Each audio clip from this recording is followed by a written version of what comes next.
एक सच्चाई बताता हूं। ज्यादातर लोग पैसे इसलिए नहीं खोते क्योंकि उन्हें मैथ नहीं आती।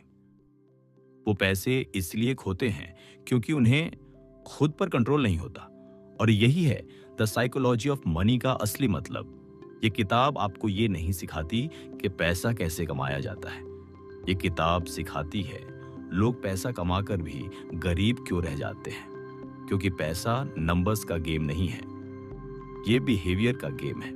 मॉर्गन हाउसेल्ड कहता है फाइनेंशियल सक्सेस इस बात पर डिपेंड नहीं करता कि आप कितने इंटेलिजेंट हैं। ये डिपेंड करता है कि आप प्रेशर में कैसे बिहेव करते हैं। Chapter 1, lucky versus risk. हर सक्सेसफुल इंसान सिर्फ स्मार्ट नहीं होता, उसमें लक भी होता है। और हर फेलियर सिर्फ स्टूपिडिटी नहीं होती, उसमें रिस्क भी होता है।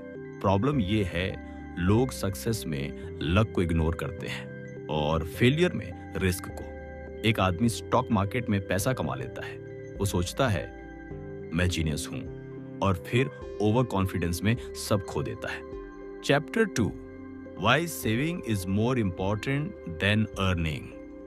ज्यादातर लोग सोचते हैं पहले ज्यादा कमाऊंगा फिर बचत करूंगा, लेकिन सच ये है जो बचत नहीं कर सकता वो कितना भी कमा ले गरीब ही रहेगा। सेविंग कोई अमाउंट नहीं है, सेविंग एक हैबिट है। 30,000 कमाने वाला अगर बचा रहा है तो वो 1 लाख कमाने वाले से ज्यादा स्मार्ट है जो सब उड़ा देता है। Chapter 3, compounding, very boring very powerful. Compounding boring लगता है क्योंकि इसमें एक्साइटमेंट नहीं होती, लेकिन यही सबसे पावरफुल फोर्स है। वॉरेन बफेट जीनियस इसलिए नहीं है क्योंकि वो स्मार्टेस्ट है, वो रिच इसलिए है क्योंकि उसने बहुत लंबा खेला।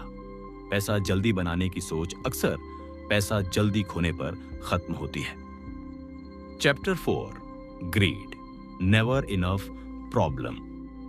जब लोग पूछते हैं कितना काफी है, जवाब होता है थोड़ा और। यही ग्रीड है। लोग करोड़पति बन जाते हैं फिर भी रिस्की डिसीजंस लेते हैं क्योंकि उन्हें सेटिस्फैक्शन नहीं होती। पैसा कमाना आसान नहीं है, लेकिन पैसा संभालना उससे भी मुश्किल है। Chapter 5, freedom is the real गोल। इस किताब की सबसे पावरफुल लाइन है पैसा आपको कंट्रोल नहीं देता, पैसा आपको टाइम की फ्रीडम देता है। जब आप अपनी मर्जी से जी सकते हैं, जब आप ना कह सकते हैं, वही असली अमीरी है। रिच वो होता है जो दिखाता है कि उसके पास पैसा है। वेल्थी वो होता है जिसे दिखाने की जरूरत नहीं। महंगी कार रिच दिखाती है, लेकिन सेविंग्स अकाउंट वेल्थी बनाता है।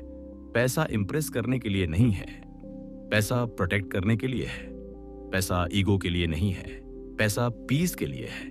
इस किताब का सार यही है, पैसा बिहेवियर से बनता है। जो अपने इमोशंस को कंट्रोल कर लेता है वो अपने फ्यूचर को कंट्रोल कर लेता है।